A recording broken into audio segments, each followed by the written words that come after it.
네, 수목병리학 세 번째 시간으로 곰팡이 병에 대해서 한번 학습해 보겠습니다. 자, 이전 시간에 우리가 곰팡이를 분류를 해봤어요. 유사균류와 진정균류로 구분이 되고, 유사균류에는 뭐 조류, 난균류가 있는데, 이제 수목에 피해를 주는 건 난균류이기 때문에 난균류에 대해서 한번 살펴봤고요. 그 외에 진정균류, 종류가 좀 많죠. 네. 이렇게 분리를 해서 학습을 해봤는데, 이 수목에 걸리는 일반적인 곰팡이 병에는 크게 보면 뿌리병해, 줄기병해, 그 다음에 잎병해, 그리고 뭐 시드름병, 그 다음에 녹병, 뭐 그 다음에 부후, 썩은 병 이런 형태로 이제 구분을 해볼 수 있거든요. 그래서 오늘 이 시간에 학습할 내용은 이제 각각의 그 위치, 부위에서 일어나는 병에 대해서 이제 구분을 해보는 건데요. 이 교재에 이제 실려 있는 종류가 굉장히 많기 때문에 이걸 다 여러분들 암기를 하거나 외우실 것까지는 없으시고요. 그래서 이번 시간에는 이제 좀 분리를 위치별로 해서 이제 병명을 하나하나 살펴보면서 이런 곰팡이병들이 있다 이렇게 이해를 하는 정도의 학습을 해볼 건데요. 양이 굉장히 많습니다. 좀 지루하고 이렇게 따라오시기 쉽지 않을 거예요. 하지만 편안한 마음으로 그냥 쭉 한번 들어주세요.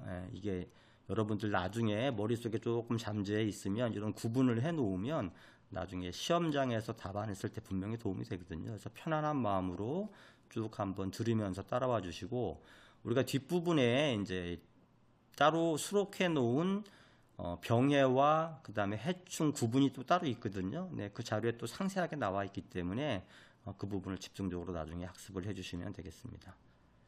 자, 그럼 시작해 볼까요? 네. 자, 곰팡이 병해 중에 먼저 이 뿌리를 통한 병해.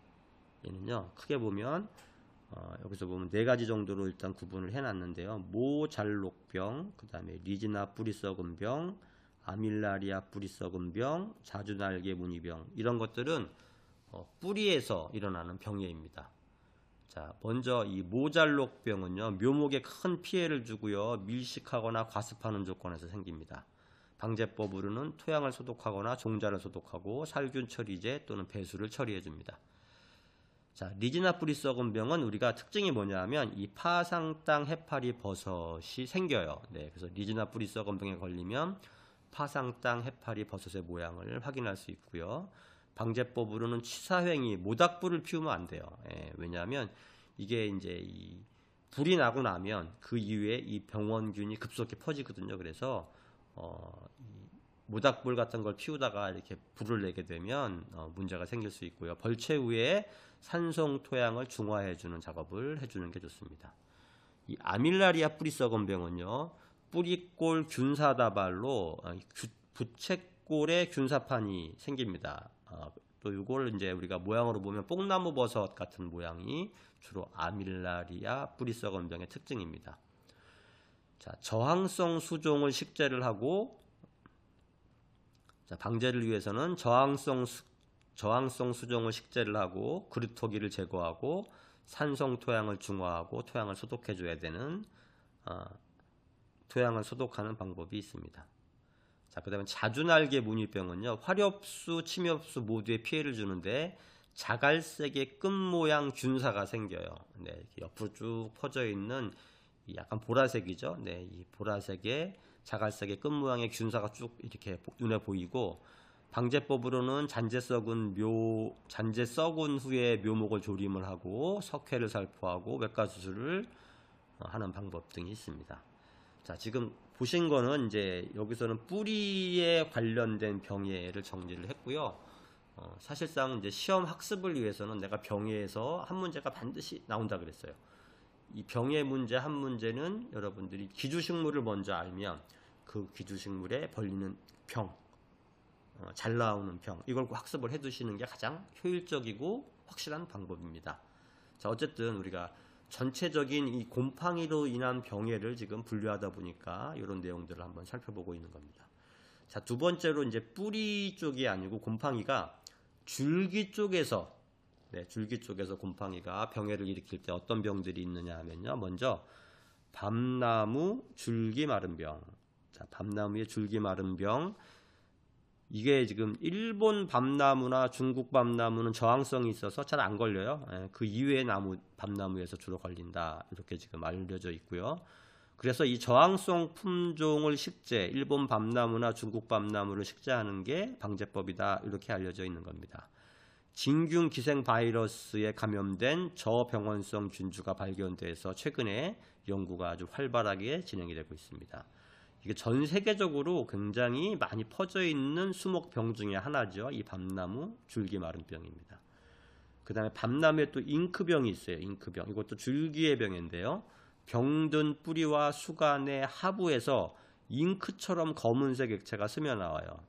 까만 이 액체가 잉크 색깔로 쭉 스며 나오는 이런 병을 밤나무 잉크병이라고 합니다. 자, 이거는 방지하기 위해서는 배수 관리를 잘해야 되고 저항성 대목을 사용할 수 있습니다. 그 다음 또 밤나무에 걸리는 게 밤나무 가지마른병이 있어요. 밤나무 가지마른병은 이름은 밤나무 가지마른병이지만 뭐 사과, 배, 뭐 밤나무, 호두나무 등 20개 줄기와 가지에 발생할 수 있습니다. 아카시나무는 주요 전염원이에요. 그래서 이 아카시나무를 통해서 이 밤나무 가지마른병이 퍼지기 때문에 밤나무, 호두나무, 사과나무 재배 시에 아카시나무는 제거해 주는 게 필요합니다. 그 다음 줄기병에는 오동나무 줄기마른병이 있어요. 가지치기 후에 생긴 상처 또는 죽은 간가지 및 얼어 터진 상처 등을 통해서 병원균이 침입을 하게 됩니다. 자, 상처 예방과 치료를 해주고 시비 배수 관리를 철저히 해주고 줄기에 백색 페인트를 칠해주는 것도 방제 방법에 해당이 됩니다. 자, 그 다음 호두나무 검은돌기 가지마른병. 이것도 이제 줄기병이에요. 죽은 가지는 세로로 주름이 잡히고 성숙하면 수피 내에 분생 포자반에서 포자가 다량 유출이 됩니다. 포자가 빗물에 씻겨서 수피로 흘러내리면 마치 잉크를 뿌린 것처럼 잘 보이게 됩니다. 이런 특징이 있고요. 방제법으로는 병든 가지는 소각을 하고요. 상처에는 도포제를 처리하는 방법이 좋습니다. 비배 및 배수 관리를 해주고요. 가지치기 또 8월 10월에는 보르도액을 살포하는 방제법을 쓰기도 합니다. 자, 그 다음 소나무류에서 생기는 수지궤양병. 이 수지궤양병도 줄기병이에요. 줄기, 가지, 새가지, 구과 등에서 수지가 흘러내리는 송진이라 그러죠. 송진이 흘러내리는 이런 것들을 소나무류 수지궤양병이라고 하고요. 이 방제법으로는 종자를 이 티아벤다졸에 담금 처리를 해주거나 종자를 30% 과산화수소에 담근 처리해주는 방법으로 소나무류의 수지궤양병은 방제를 할 수 있습니다. 자, 그 다음에 줄기병해 중에 또 소나무류의 피목가지 마른병이 있어요. 이것도 시험에 잘 나왔던 병 중에 하나입니다. 죽은 가지에는 수피를 뚫고 황갈색 이 자실체, 잔황반이 나타나요. 그러니까 올록볼록 이렇게 밖으로 튀어나오는 껌딱지처럼 이렇게 튀어나오는 황갈색의 자실체가 표징으로 보여집니다. 자, 장마 이전에 예차를 통해서 병든 가지를 제거하고 수세 관리에 힘쓰는 게 좋습니다. 자, 그 다음 줄기병의 중에 소나무 가지끝 마른병이라고 있어요. 새순과 어린 침엽이 회갈색으로 변하면서 급격히 고사합니다. 새순에 송진이 흘러나와서 굳으면 이게 이제 송진이 굳어버리니까 가지는 쉽게 부러지는 이런 특징이 있습니다. 소나무 가지끝 마른병은 죽은 가지를 제거해서 태우거나 땅 속에 묻어서 일단 월동 전염원을 없애는 게 중요합니다. 그 다음 이 방제법에 따른 약제 처리도 필요하겠죠. 또 줄기병의 낙엽송에는 가지끈 마른병이 또 있어요. 가지끈 마른병. 소나무에도 가지끈 마른병이 있지만 낙엽송에도 있다. 6월과 7월에는 수간의 위쪽만 남기고 다 낙엽이 돼서 가지 끝이 이렇게 아래로 축축 처지게 됩니다. 네, 이렇게 해서 결국은 고사를 하는데요. 7월 상순부터 2주 간격으로 약제를 처리해주면 방제를 할 수 있습니다. 자, 그 다음에 편백, 화백에 걸리는 가지마른병이 또 있습니다. 가지 끝마른병과 가지마른병, 이것도 구분하셔야 됩니다. 편백, 화백에는 가지마른병이 걸리는데 이식묘 또는 10년 이하의 어린 나무에 주로 발생을 한다. 그러니까 조금 어린 나무에 발생이 되는 병이고 수지가 굳어져서 흰색으로 보입니다. 건전한 부위까지 잘라내서 소각하거나 생육기에 보르도액으로 살포해주면 예방할 수 있습니다. 또 잣나무에는 수지 동고병이 있어요. 이것도 줄기병인데요. 1에서 2m 높이의 줄기가 가지치기 상처를 중심으로 감염되고요. 점차 아래로 진전이 되면서 수피가 터지면서 송진이 맺히는 이런 현상이 보입니다. 이게 잣나무에서 발생하는 수지 동고병입니다. 자, 수세를 증가시키고 병든 나무를 제거하고 예방 상처 등을 할 수 있습니다. 그 다음에 회색, 갈색, 회색 고약병, 갈색 고약병. 이 고약병이 있는데요. 6월에서 7월경에 균사층 표면에 이 담자포자가 흰 가루처럼 이렇게 덮입니다. 하얗게 덮여요. 이 고약병이라고 합니다. 그래서 깍지벌레의 분비물을 섭취해서 이 증식을 하는 이런 특징이 있습니다. 겨울철에 이제 석회황합제를 살포하거나 깍지벌레를 방지하는 방법, 이런 것들도 방제법에 해당이 됩니다. 자, 우선 중요한 거는 가지나 줄기를 잘라놔서 태우는 거고요. 통풍과 채광이 잘 되게 하는 게 이 고약병을 예방하는 방법입니다. 자, 그 다음에 또 유명한 병이죠. 벚나무에서 생기는 빗자루병. 자, 빗자루병은 왕벚나무에서 가장 큰 피해가 발생이 되고요. 감염된 가지가 혹처럼 부풀어 오르고 장가지가 많이 나와서 빗자루처럼 보입니다. 네, 그래서 이 벚나무의 이 빗자루병은 아까 앞에서도 이제 우리가 한번 확인을 했었죠. 이게 웃자람에 해당하는, 그렇죠? 네, 병이다. 자, 그 다음에 감염된 가지는 잘라서 태우고 잘라낸 부분은 지오판 도포제를 바르면 방제할 수 있습니다. 자, 여기까지가 이제 이 줄기에 해당하는 이 병이었고요. 자, 그 다음은요, 잎에 관련된 병해입니다. 가장 많아요, 이게. 자, 잎에 관련된 병해가 이제 시험에 나왔던 게 이 벚나무 갈색무늬 구멍병, 이 밑에 있죠. 네, 그래서 이 벚나무 갈색무늬 구멍병, 청공성 갈반병이라고도 하는데요. 이게 이제 시험에 나왔었고, 이 병의 내용을 한번 살펴보겠습니다. 자, 위에 첫 번째로는 소나무 잎마름병. 소나무에 걸리는 이 잎마름병은요,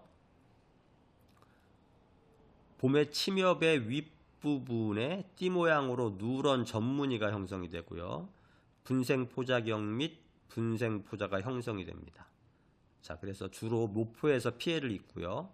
예방약제를 살포하고, 주로 이제 이게 습한 지역에서 많이 발생하거든요. 그래서 습하지 않도록 좀 관리를 해주는 게 필요합니다. 두 번째로 잎에서 나는 병해 중에는 삼나무에 걸리는 병은요, 붉은 마름병이 있습니다. 삼나무 붉은 마름병. 자, 어린 잎과 줄기에 빨갛게 이제 말라서 죽는 병인데요.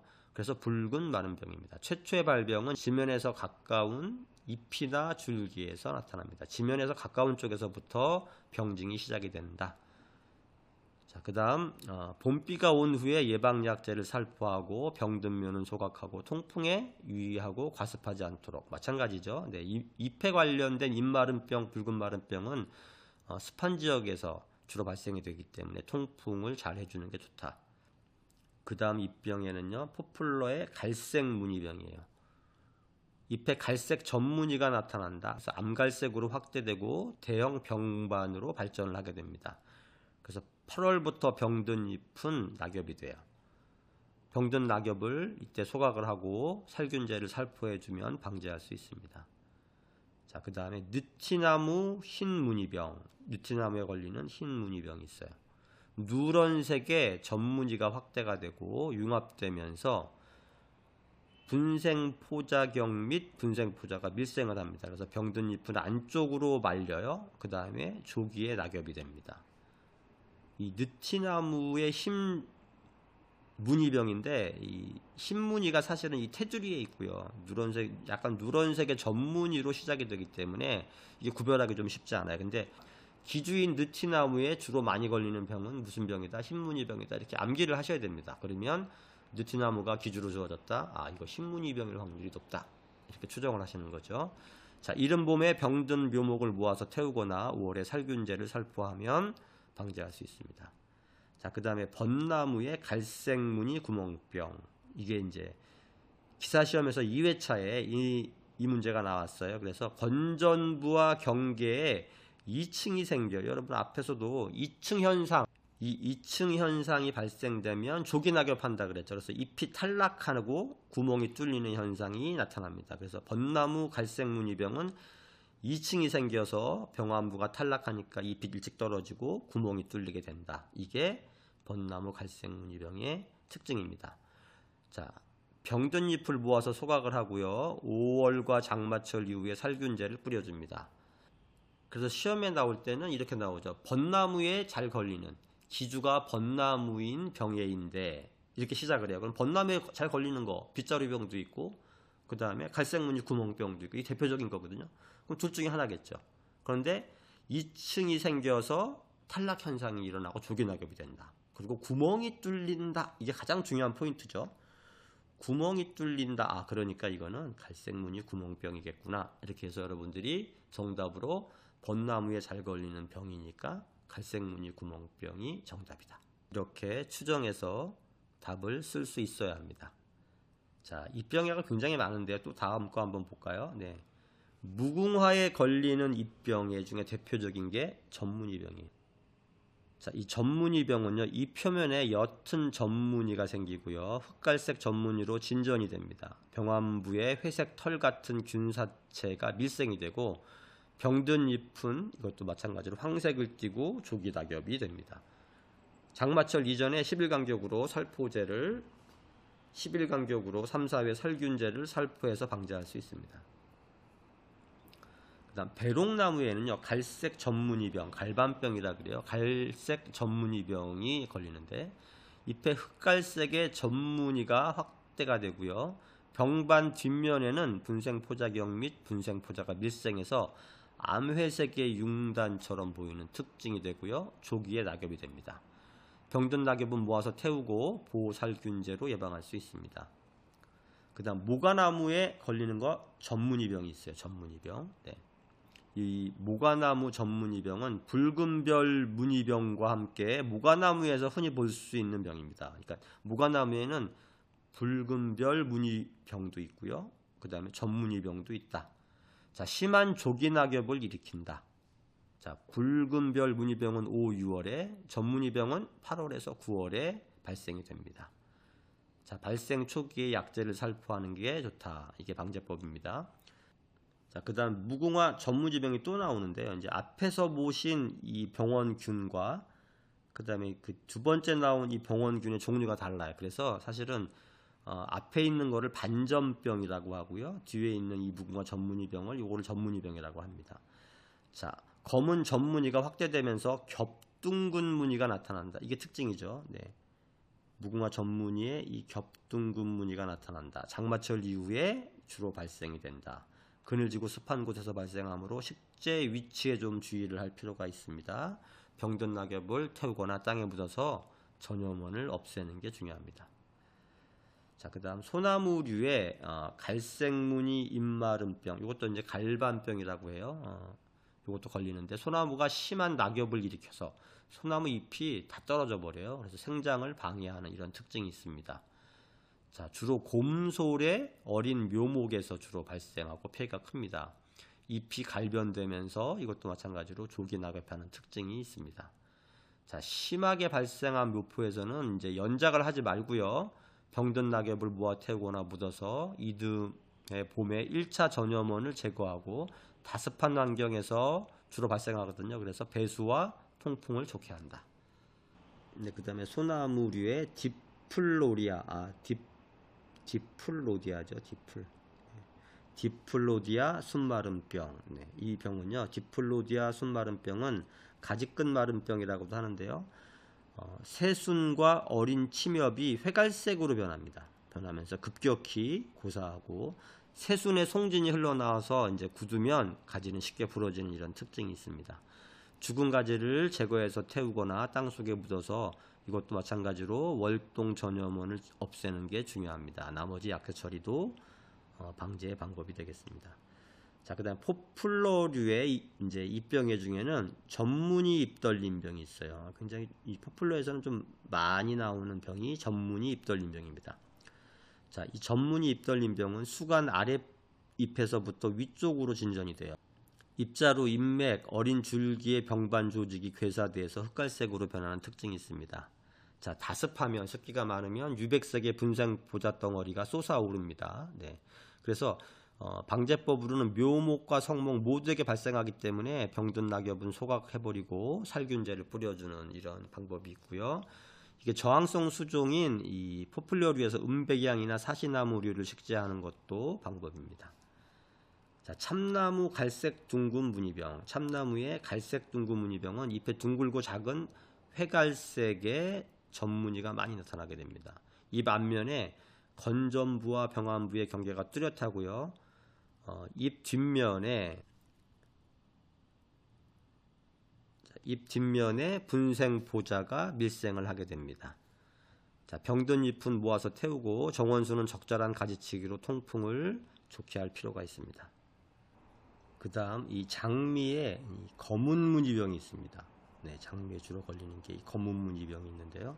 잎에 검은 점이 나타나서 검은 무늬병이라고 하고요. 습할 때 분상 포자가 다량으로 형성되어서 흰 점질물의 포자덩이가 하얗게 보이는 이런 현상이 일어납니다. 해충에 의해서 또는 물에 의해서 바람에 의해서 전염이 될 수 있습니다. 충매, 수매, 풍매 전염이 된다. 자, 병든 낙엽을 제거하고 살균제를 살포하고 저항성 품종을 식재하는 방제법을 쓴다. 자, 그다음 은행나무에는요 주로 잘 걸리는 병이 이거예요. 잎마른병. 네, 엽꽃병이라고 합니다. 은행나무 잎마른병. 여름철 고온 건조한 날씨가 계속되거나 태풍이 올 때, 주로 이제 이 태풍이 오고 난 후에 잘 발생이 됩니다. 잎의 가장자리부터 갈색으로 고사하고 부채꼴 모양으로 진전돼서 경계부는 황록색 분생 보자반이 검은색으로 형성되는 특징이 있습니다. 자, 방제법으로는 나무를 건강하게 피워서 풍해나 한해 볕대임, 피소라 그러죠. 네, 피소 등에 대한 저항력을 갖도록 하는 게 중요합니다. 잎에는 상처가 나지 않도록 주의하고 병든 잎은 모아서 태우는 방제법을 쓰고 있습니다. 자, 동백나무에는요 여러 가지 걸려요. 탄저병도 있고, 근데 겹둥근 무늬병도 있습니다. 동백나무 겹둥근 무늬병.